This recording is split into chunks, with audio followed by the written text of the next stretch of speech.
Hi friend, in today's pick a card reading, we are taking a look at your next obstacle ahead of you. We'll hopefully get some advice on how to maneuver and an idea of how it's going to contribute to your growth.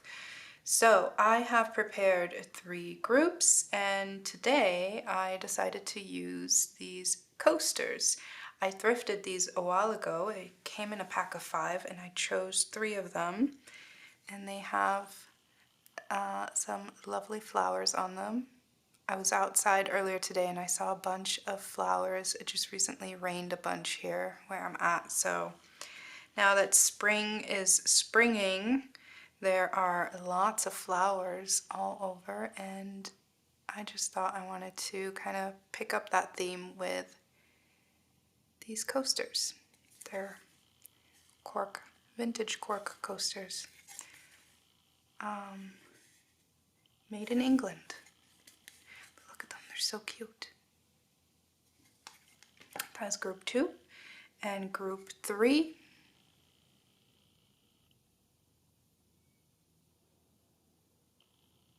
so I'm going to give you a moment to see which group is calling you the most. Again, we are taking a look at the next obstacle ahead of you, and the timestamps will be in the description below. Before I let you focus on that, just a quick reminder that the only way to book a personal reading with me is through my website. I will never solicit readings via DMs. Please don't get scammed, okay? That being said, my books are open, so if you are looking to book a personal reading, you can do so in the description below. You will find the link to my website, and now I will hush and let you focus on which group is calling you the most, and I will meet you at your reading.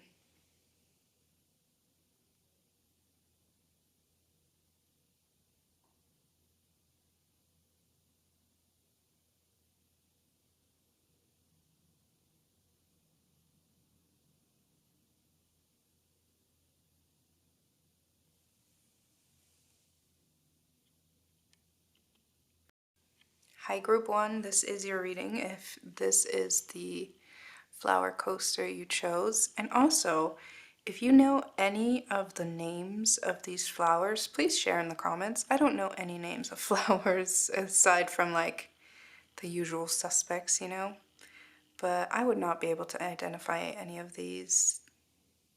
They're gorgeous though. Okay, now let's set this over here. We're going to, actually, you know what? Let me set it over here. There we go. That feels better. We are going to, I'm going to change that again. I'm so sorry. I just realized that my spread is going to be an arch. So let's just put this up here in the middle. Okay, we're going to take a look at how to approach your next obstacle. So what I want to do, so I'm going to take 2 cards each from the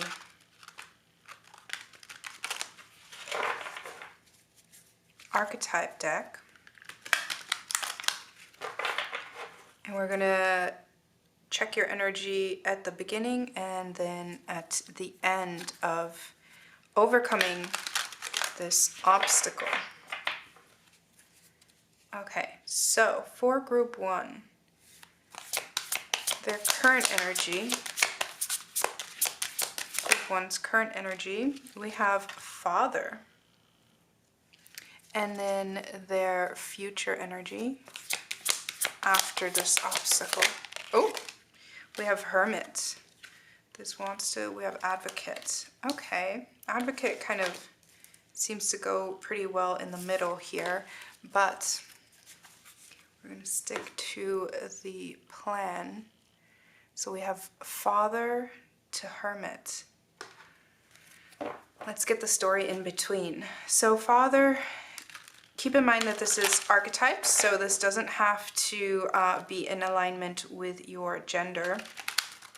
It says the Father archetype, the light attributes of this, stand for talent for creating and supporting life, positive guiding light within a tribal unit. The shadow attributes are dictatorial, control, abuse of authority. And then we're moving into hermit energy.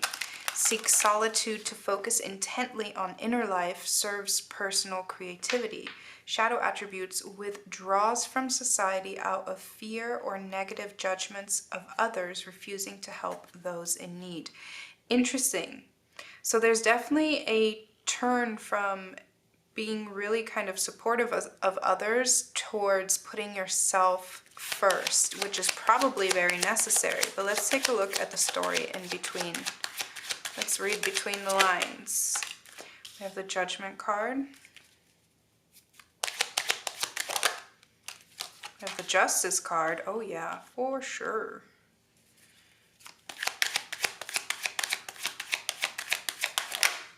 And we have the Hermit. Wow. This is powerful.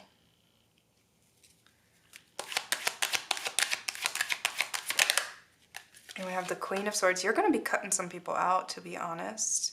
I think you're going to recognize where you are overgiving and where you need to put yourself first. And you're going to make some really difficult decisions, and it's because you can't avoid it any longer. Look at that. Okay. At the bottom of the deck is the Ten of Cups, and that is at the bottom of the deck because that is where your priority is shifting towards. I think you definitely have a tendency to people please in some capacity, to it doesn't come from, I feel like, not necessarily unhealthy attachments, but more so a sense of responsibility, like a sense of community gives you this idea of like, I want to show up for my fellow peers the way that I would hope they show up for me. I'm hearing, you know, turning the other cheek and such. But there's going to be a moment where you recognize that not everybody's acting, or when called to act, not everybody acts the way that you act. And I think that kind of revises some of your judgment, because it's not so much of like, well, if they're not doing it, then I'm not doing it. That's not the issue. The issue is, well, if they're not doing it, then am I being honored? Am I being respected? Am I being valued? And do I need to adjust my expectations? And that's where you kind of go inward and really kind of take a look at yourself. Seek solitude to focus intently on inner life. Serves personal creativity.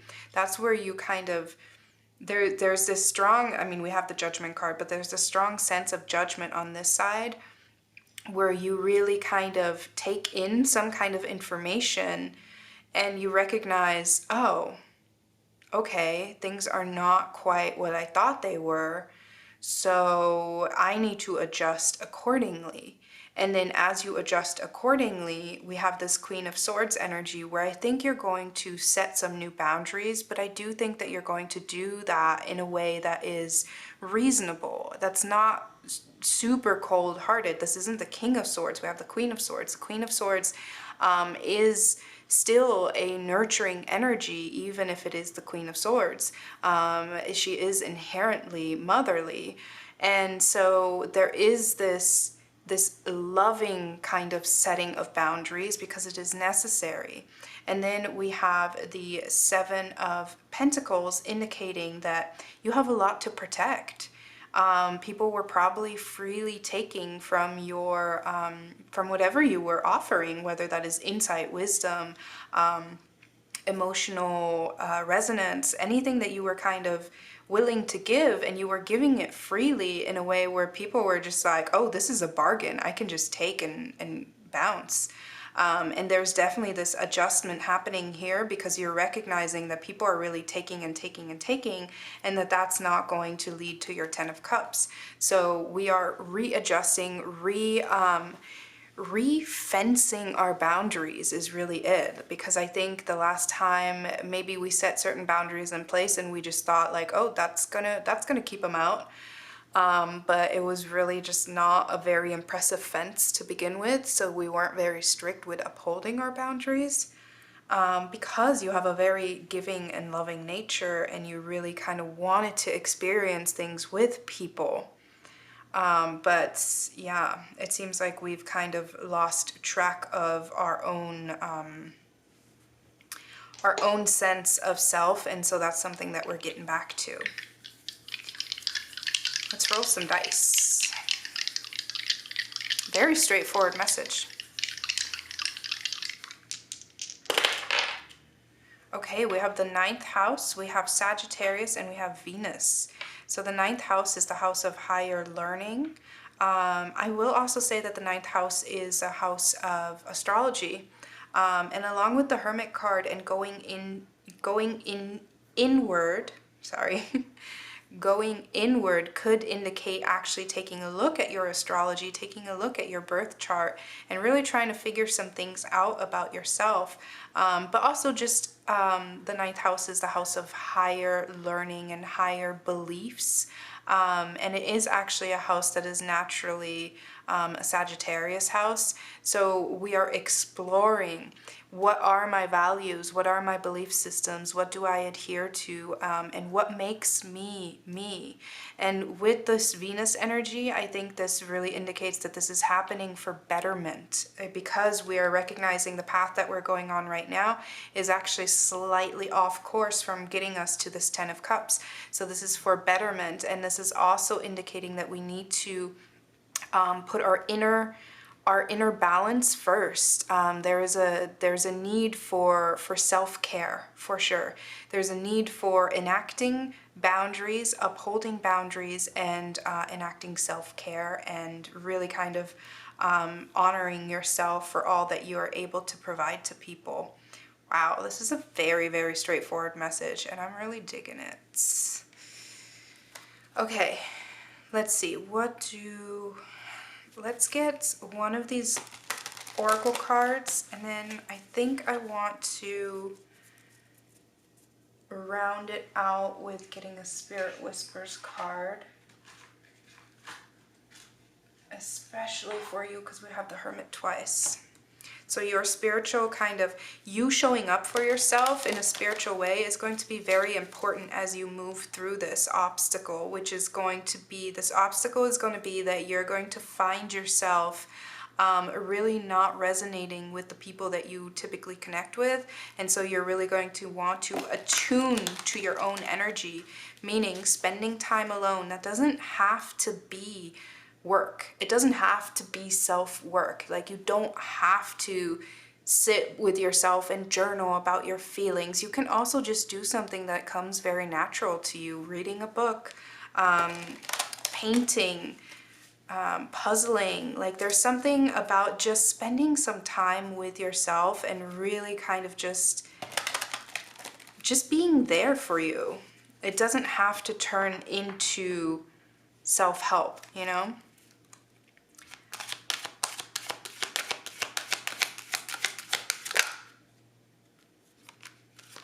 We have trust, number 32. And then beginnings. I think you're being called to reattune to your own energy, because there's a lot that you're able to provide to people. And again, there's people, when there's a lot of fruit on a tree, people will come and pick the fruit. And there's something here about, again, protecting your boundaries.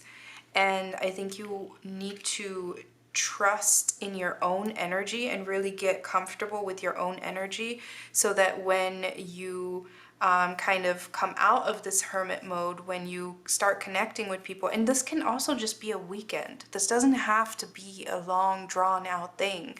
This could just be you taking a self-care weekend and just focusing on, what is my energy, so that when I reconnect with people, when I go back to hanging out with people, so that I know, no, I actually don't want to do that, or no, I actually, like, this person actually exhausts me, because all we ever do is talk about their issues. We don't ever talk about anything that I want to talk about.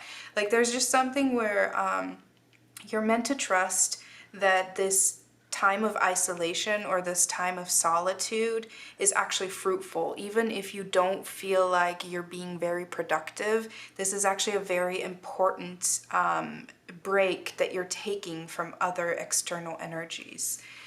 Okay, I'm going to get just, let's say, 2 Spirit Whispers card, and this is going to help us get an idea of what to focus on when it comes to spirituality, what we can use to connect to our higher selves or spirits throughout this obstacle, throughout overcoming this obstacle, moving through this. Ultimately, where you're headed is re-acknowledging your inherent value that you bring into any kind of social situation, and understanding that knowing your value, knowing your worth, gets you more aligned with your happiness.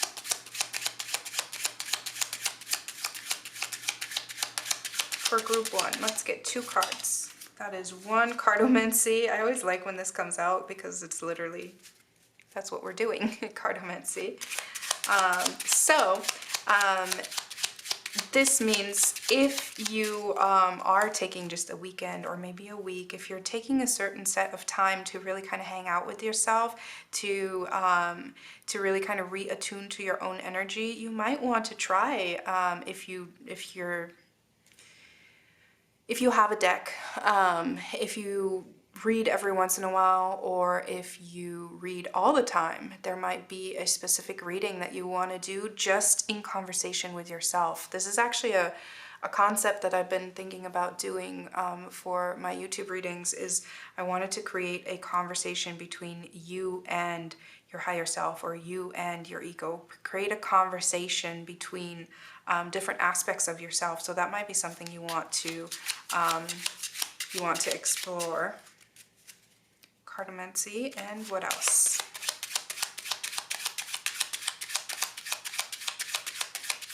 Also goes very well with that 9th house energy. This one. I got you. And oils.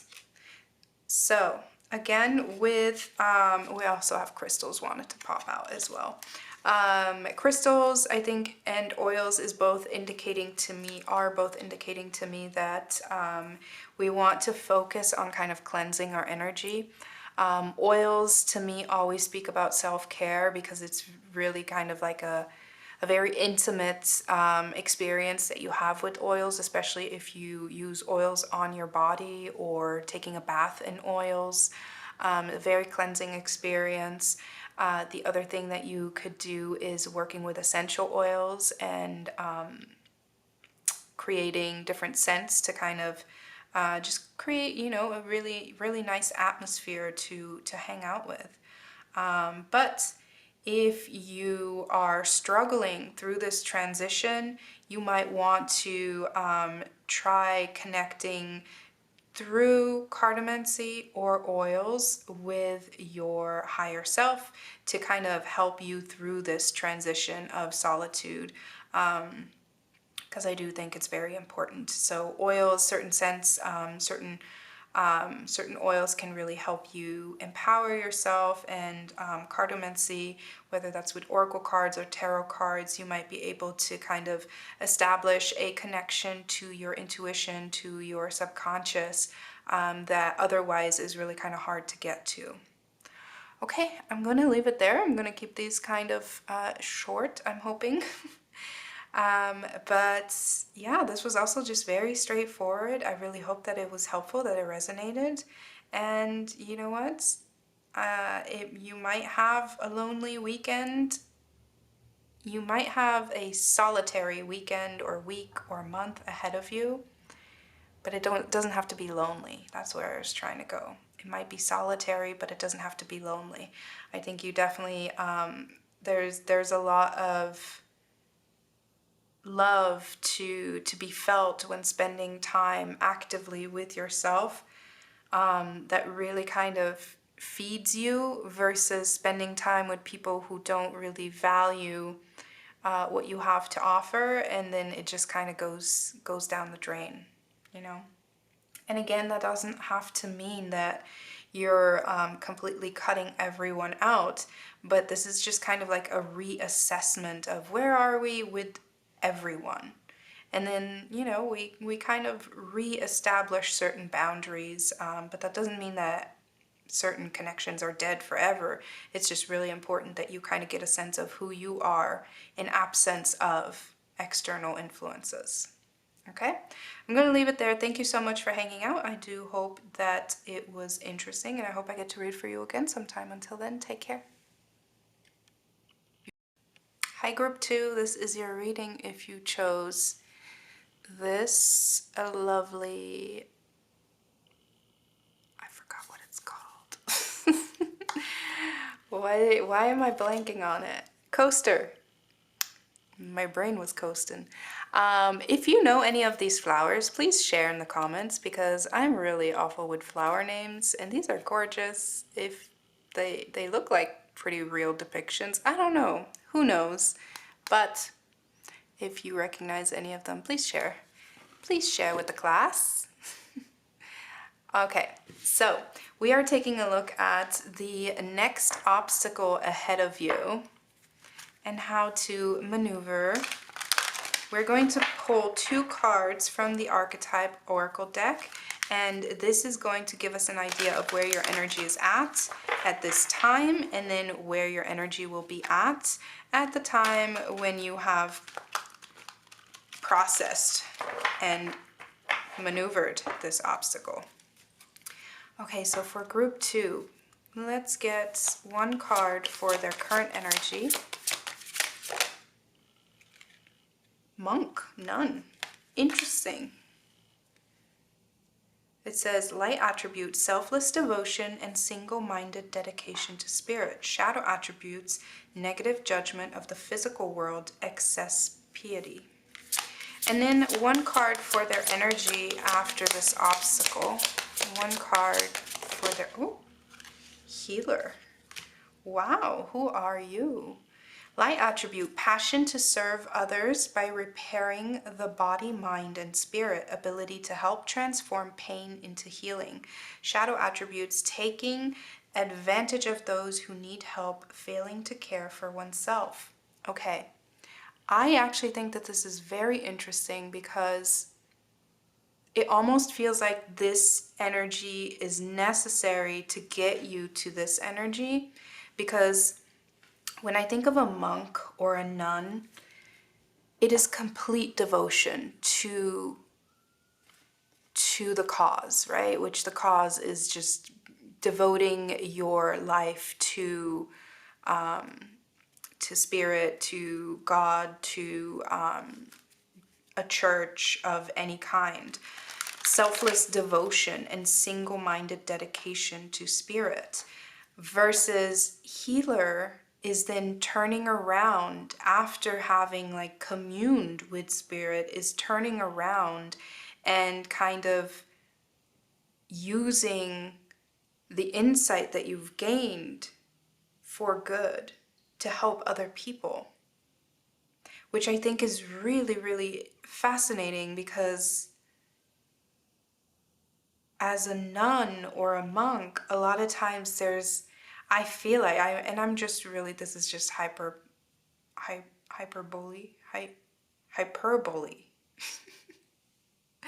whichever it is, that's what it is.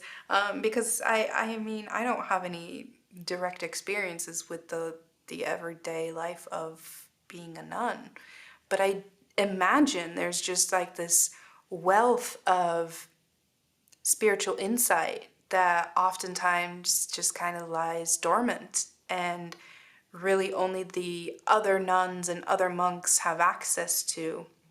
So this is really kind of like turning that internal energy like inside out so that it can actually reach other people and help them. Which I think is really interesting, because I almost feel, this almost feels like a continuation from Group 1. Because in Group 1 there was this ask to come, there was, the hermit energy was very prevalent, and it was this ask to come back to self. And this is almost like, okay, come back to, having come back to self, and then really connected with the oneness of it, and then being able to go back out into the world with a better understanding of purpose and better understanding of your impact on other people. And by that, I also want to say that this doesn't have to mean that you are currently a monk or a nun and that you're going to be a healer, because these are archetypes. Okay, so the way that it projects onto your life might be very subtle, but this just might have to do with you having learned something very particular that has really helped you make sense of the world.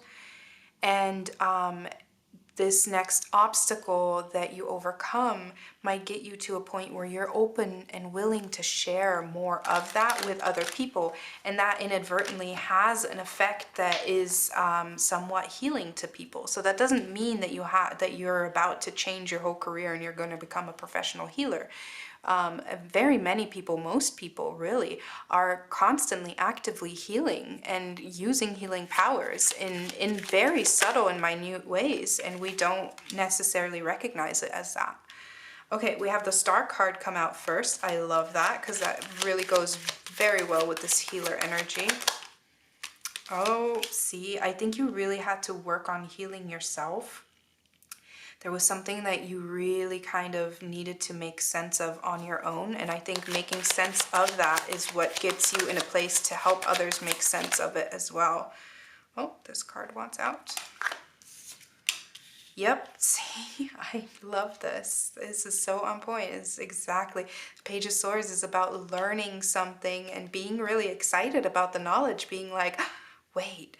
It's like when somebody learns a new trick or a new insight or a new nugget of wisdom off of TikTok, and then you go to all your friends and you're like, look at this thing, this concept, this word, this trick that I just learned, like this life hack that I just learned, and you go to all your friends and family because you want to share how ingenious it is. And this is something that's a lot more personal than that, because this actually was something that you had to learn the hard way. You didn't just catch it from somebody else sharing their knowledge. You actually had to gain this insight from scratch. Oh, look at this. We got the Five of Wands. I'm very interested to see what comes out last. Interesting. Okay. Okay. This is it. This is very interesting. And the Wheel of Fortune at the bottom of the deck. This was a lesson that has been waiting for you. This is a lesson that has been waiting for you. That ultimately it was going to find you one way or another. This lesson was going to find you, meaning it's not even so much that the lesson was going to find you, it's more that the wisdom was going to find you one way or another. You were going to figure this out. What I find interesting though is this Five of Wands, because it indicates to me that, especially because we have the Page of Swords here, I think your obstacle is going to center around believing that you actually have something to offer that is really, really impactful to other people.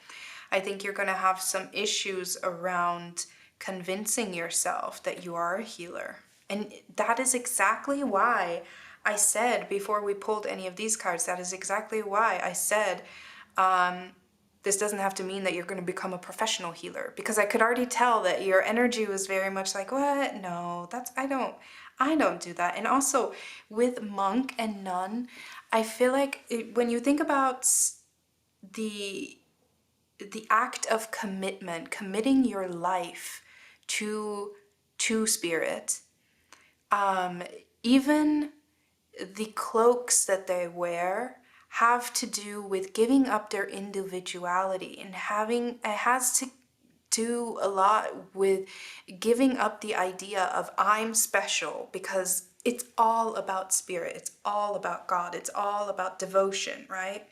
Giving your life away to God. And I know that's very abstract in a way, but it still stands as a metaphor, because when we become a healer, that's why with the shadow attribute says taking advantage of those who need help, failing to care for oneself, because it's very difficult to be a healer and not be tempted by the idea of I'm the one that's healing people. Not that like some spirit is moving through me, but it becomes really tempting to think I'm special. So we go from this idea of like I'm not special to wait a minute, maybe I am special. And in between is this obstacle of really struggling to accept that, because the struggle, I see that here with this Five of Wands. This Five of Wands is going to be possibly your mind, your heart, your soul arguing with one another, being like, you know, mainly your mind being like, you think you can do that? You think you have the ability to do that? Who do you think you are? And your soul being like, no, this is the direction that we're being pulled in. And I love that we have the King of Pentacles here, because I do see, I apologize for the sirens in the background. They're going to get quieter right now. I do see this duality between energetic and mental energy. And that's why I like that we have the King of Pentacles come out, because the King of Pentacles is very grounded. And the King of Pentacles is like, no, this makes sense. It's not just deciding, oh, I'm going to reign with my brain, or oh, I'm going to reign with my intuition. Like, no, the King of Pentacles is both put together. And so I do like that we're bringing that into balance. And again, this is something that you were meant to learn with this Wheel of Fortune. You were going to give into this wisdom sooner or later, but I can tell that you're having a hard time giving into it. But I think you have these healing abilities naturally, but there's some aspect of you that is really kind of stuck in like, I'm not special, I can't, which honestly, I think everyone has the capacity to be a healer if we really just focused our mind and our soul onto that path. So I think you're really kind of overthinking it here, but this is the obstacle. Like, I'm not going to tell you, oh, just stop overthinking it, because no, that's something that you have to go through in order to go from, okay, mentally, like I have all these reasons, like this is why, this is why, this is why, this is why, that can't possibly be my path.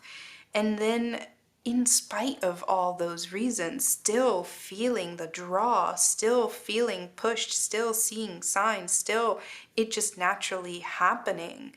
And again, I will say it doesn't have to mean that you're going to be a professional healer. This can just mean that there's something that you're meant to create that has a very healing effect on people. So that can be in the work that you do, that can be in the art that you create, that can be in very many forms. But there's something that is really just keeps coming up, and it has to do with you finding a way to heal yourself, and that then showing you, oh, I can help others in doing so. But this is where kind of your morals kind of get, it's going to be different for a lot of people, but some of you are going to have issues around morals and the idea of like, I'm not special enough to teach anyone, or I'm not special enough to convince anyone of anything.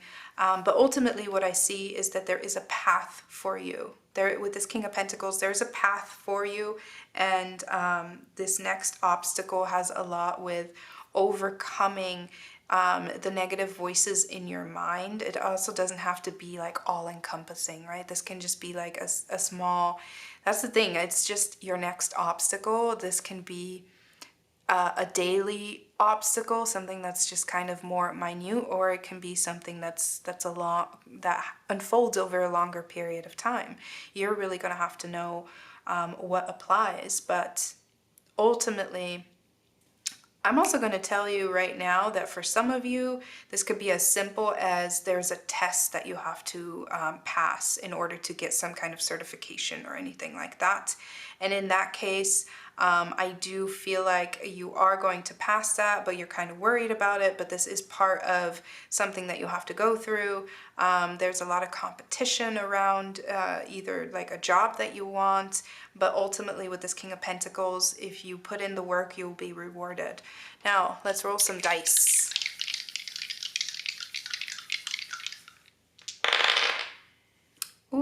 have the second house. That's why I like that I just said job.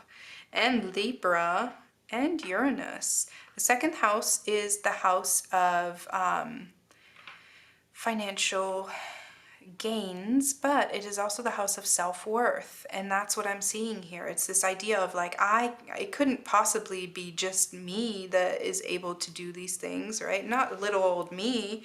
Yes, little old you. And then Libra Libra is also a very healing energy because it's about restoring balance, and it's about relationships. It's ruled by Venus. So I do see you leaning more towards a connection with others in what you do. And then Uranus is also a very altruistic energy. And that's the thing, both of these cards are have a lot of altruistic energy, but this is the altruism kind of contained, and this is it expanding outward, and that's definitely what Uranus wants.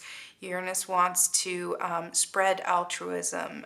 Uranus does not like boundaries. It is very transcendent in its energy. So I really like that. Transcendent in relationships and healing qualities. Now let's get an oracle card for you.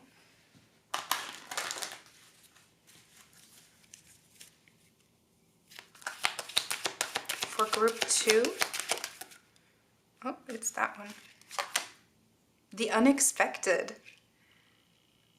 You know what this is telling me? And I kind of picked up on this earlier when I was talking about like your mental kind of being in contrast to like your soul or your intuition, because it brought me back to my first spiritual awakening, and I was just thinking about how there were so many times where I just spent time contemplating and just feeling like I don't know, like my old belief system didn't fit into the new experiences I was having, and I could not have predicted who I was going to become, because I would like, my ego was trying to limit myself, because I was just like, no, just, I know what makes sense, and these new things I'm experiencing don't make sense in my worldview, and it was very limiting. And that's the kind of struggle that I'm seeing here. Like, how could this possibly be? How can I make this make sense? And some things you just can't make. You just can't make them make sense, and we have to leave some room for the unexpected, and we have to leave some room for the unexplainable. And again, I'm seeing, because we have two people here, you know, in this card we have two people, and they're, because it's a monk and a nun, and they're not facing each other. In this card, they are facing something together. In this card, they are interacting. So I think just also in terms of this Libra energy, we're talking a lot more about interacting with people. And again, I do see financial gains from that. Financial, material gains, or stability when it comes to your self-worth. Now we're going to get two cards from the Spirit Whispers deck. This is going to give us some insight into how to connect to our higher selves or our intuition during this time as we are working through this obstacle, which to me in this case feels quite mental. We have candles, but just because it feels mental doesn't mean that it's not real, right? It's still a very real obstacle to work through. And fear, absolutely, that is connecting to this Five of Wands as well as the Nine of Swords. At the bottom of the deck we have animals. You might want to pay attention to animals that you see out in the wild, or kind of lean on your pets if you have any for support, for emotional support, as you kind of wade through these kind of uneasy waters that are really just kind of uneasy because you want to know. Like there's a discomfort in not being able to make sense of things, but the not being able to make sense of things is because you're supposed to feel your way through them, which is how we get to that healer energy. And again, I feel like some of your frustration comes from the fact that you'd rather get insight from someone else as to like, wait, how do I proceed? But you're actually the one figuring it out, and that's going to be able to help other people. And you'll feel very proud about that at some point, but you have to get to that point. With candles, there might be, you might be interested in candle magic. You might just want to spend some time lighting some candles and really like sitting in candlelight. There's something very healing about candlelight in general, but candle magic might help you process some of these healing energies and fear. I think we definitely need to tap into bringing awareness to when we are feeling this fear or this worry or this confusion, and really kind of note, how is it making you feel? How is it physically making you feel? What mental thoughts are coming up, and really kind of noting it down, writing it down, and really keeping track of that to understand what is what within you. But yeah. Candles and fear. I feel like there's something else that I'm supposed to be picking up on. All I'm kind of seeing is like the imagery of walking through a dark hallway and having a candle and the light only shining partway through the hallway, and so we create like this whole idea of what's waiting for us in the dark, which is the unexpected. And so we're like afraid to keep walking, but you have to understand that the candle is in your hands. And so you're going to bring the light into anything that you move into. So things will make sense. Yeah, that's where I'm going to leave it. I think that's really all I can get from that metaphor. But I really hope that this was helpful, that it was insightful, and that it confirmed some things for you. And I also hope I get to read for you again sometime. Thanks for hanging out. Take care. Hi, Group 3. This is your reading if you chose this beautiful coaster with this tall purple flower. If you recognize any of the flowers, please tell me what they are. I am awful with remembering flower names, but they are gorgeous, all of them. So I'm going to set this down right here, and we're going to get right into your reading. So we are taking a look at the next obstacle ahead of you. I'm going to pull 2 cards from the Archetype deck, Oracle deck. We're going to pull 1 for your current energy and then 1 for your energy after you maneuver this obstacle ahead of you. This obstacle could be a matter of days, it could be a process that happens over weeks or months. You really kind of have to know, and I would assume that you kind of recognize what we're talking about already. Once the cards are out, of course. But let's get into it. So for Group 3, can we get 1 card for their current energy? Oh, we have Child, Orphan. Independence based on learning to go it alone, conquering fear of surviving. Doesn't mean that you have to be an orphan. Obviously, these cards are archetypes, so they project onto situations in our life. The shadow attributes are feelings of abandonment that stifle maturation, seeking inappropriate surrogate families. Now let's see, after this obstacle, where do we find ourselves? Ooh, that is powerful. Exorcist. Freeing yourself and others of destructive impulses. Shadow attribute, fear of facing your own demons. This is really powerful. That is quite the leap. And that's not to say that you're everything's a spectrum. That's not to say that you're fully on one side and then after this obstacle you're fully healed or anything like that. But that's where we're headed. We're headed towards really kind of... So Child, Orphan, this card, this archetype of, feeling you might have issues around abandonment, really feeling like you're really kind of having to have your own back at all times. that can show up in many ways and in many aspects of our life, right? So that doesn't necessarily have to mean that you're emotionally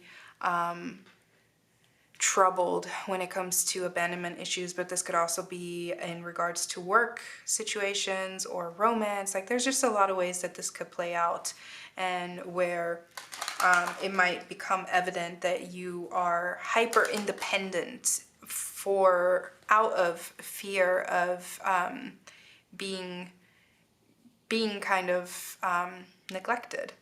And I really like that we're getting to this energy of exorcist, because it talks about actually becoming aware of when our wounds or our triggers are actually leading our actions.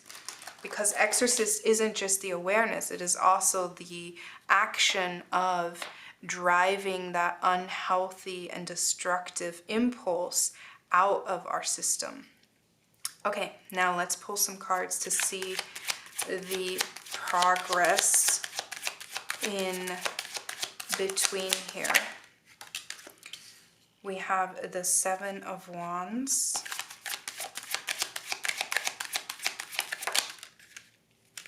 We have the Death card. See, oh, I like this. I like this. The Seven of Wands is definitely about overcoming, but again, it is overcoming in a very kind of singular mindset, in a very like, I have to do it myself. I have to do it all myself. Look at all these obstacles I have to overcome, which often creates distance between us and others that might be wanting to help us. There's a lot of defensiveness in this card. And the Death card coming out after that indicates that there is a change, a departure from behaving in this way. And where are we headed? Is that a single? Yeah, that's a single. Yes. Look at you. And you know what? I love this. I love this because we're talking about the next obstacle, but clearly the obstacles have been in your way a long time. And this is you actually mastering, like getting over the hump, getting over the like hardest part. And I think the hardest part, honestly, when it comes to abandonment issues or feelings of hyper independence and defensiveness, the hardest part is actually getting to a point of vulnerability, right? The hardest part isn't surviving or proving to others that you can do it. The hardest point is being like, you know what, this isn't healthy, and I need to focus on what's healthy. I need to focus on what's sustainable for me. And that is so much harder than acting tough. I love this. Honestly, this has been a long time in the making. Like, this isn't just something that happens overnight. The Chariot card afterwards, you've processed so much. And look at how we're going from the Death card to the Chariot card of like, I can't do this like this anymore. Something needs to change. Something's gotta give. And then really coming to a moment of stillness, of balance, of healing, and being like, I deserve to be coddled, is what I just heard. I deserve to be, I don't know, there's just a sense of like, I deserve to be sensitive. I deserve to be acknowledged. There's so much coming through.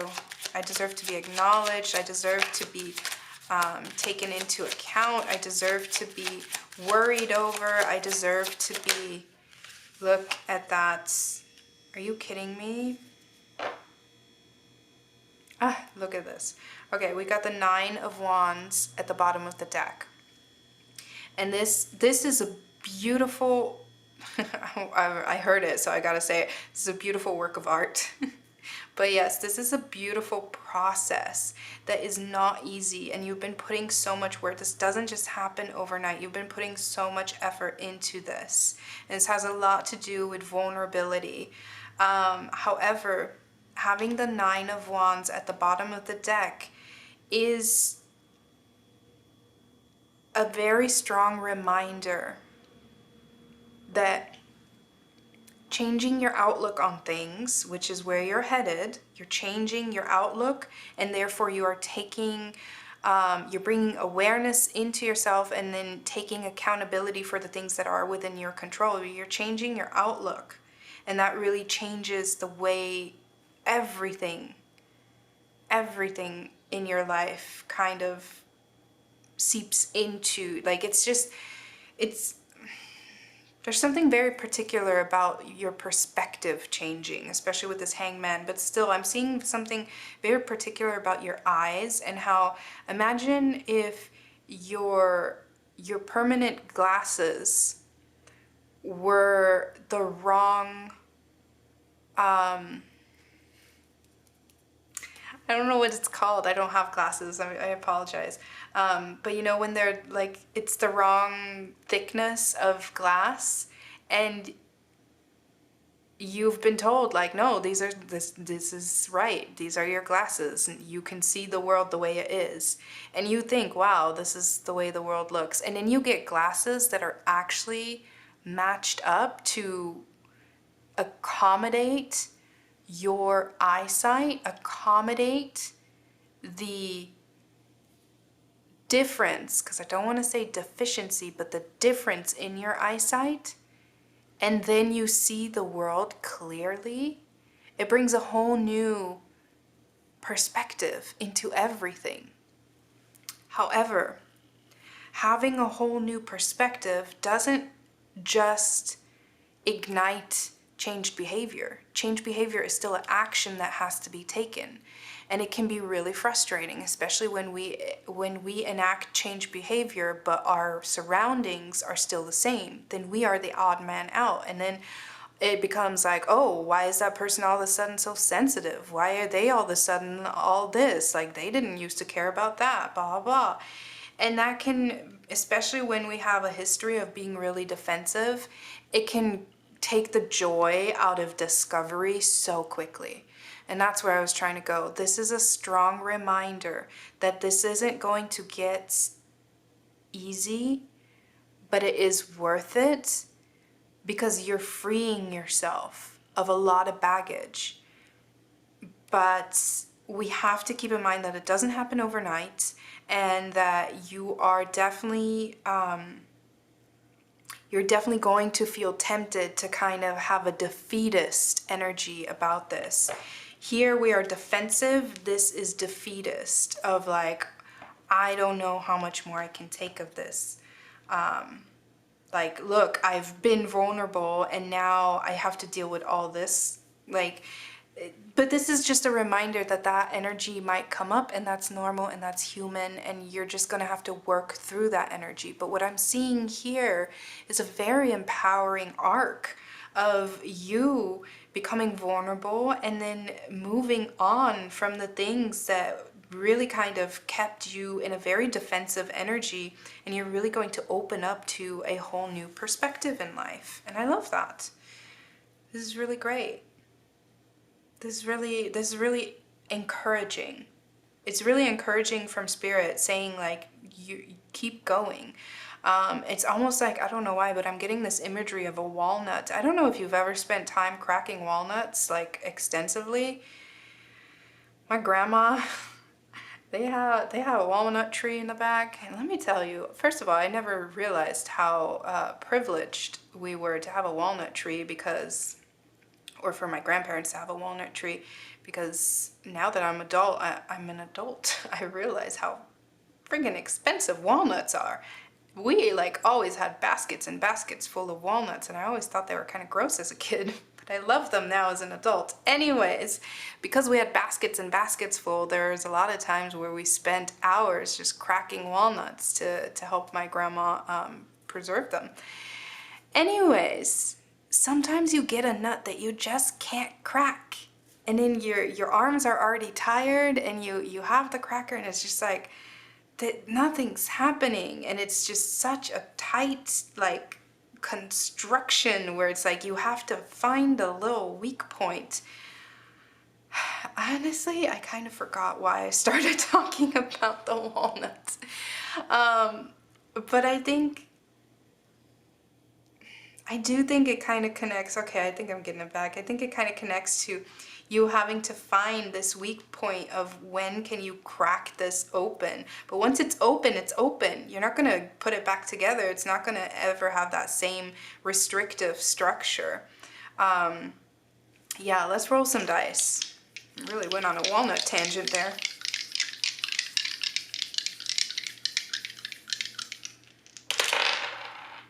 Yes. Okay, we have the fourth house. We have Saturn and we have Gemini. Absolutely. The fourth house is the house of home and family, but also your foundation. Saturn is a reorganizing energy. It's a restrictive energy, but it's an energy that says what makes sense and what doesn't. And if the structure doesn't make sense, we need to change the structure so that we can build stronger and better. And Gemini is a very inquisitive energy. It's a mercurial energy. It's an energy that wants to know, how are things this way? How did we get this way? Where are we going? How can we?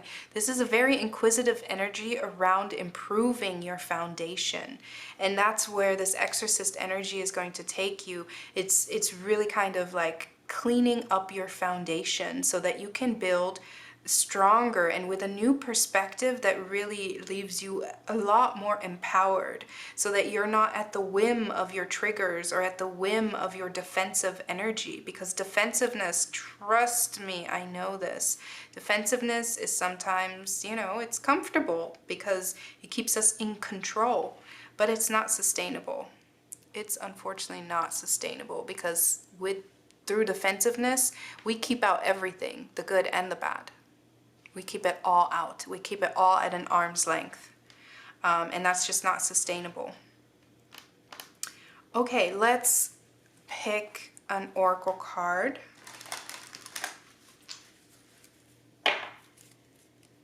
For group 3. Oh, was that resist? It is. Look at that resistance. That is that defensiveness, and that is that defeatist energy. And look at resilience at the bottom of the deck. You're absolutely so resilient. You know what I wanted to do? I wanted to kind of take a moment to see if I can read this, because this is a very this feels like a very long-winded process, right? This isn't just something that happens overnight. But let me take a moment to see how this would apply in a less intense setting. So in a less intense setting, this could have to do with working in an environment. If this has to do with a job, this would be working in an environment where you really kind of have to do it all on your own. And this might be making a decision to leave that environment, to really leave it behind. And you've been resisting making that choice, making that change, but you've come to the observation that you need to put your well-being before anything else. Of course, with the fourth house energy, we need to also take into consideration this could have to do very much with your family life. So you might not feel safe to really kind of be vulnerable within your family. And this is then talking about that it's okay to seek new family, to choose family. If your family doesn't make you feel safe, if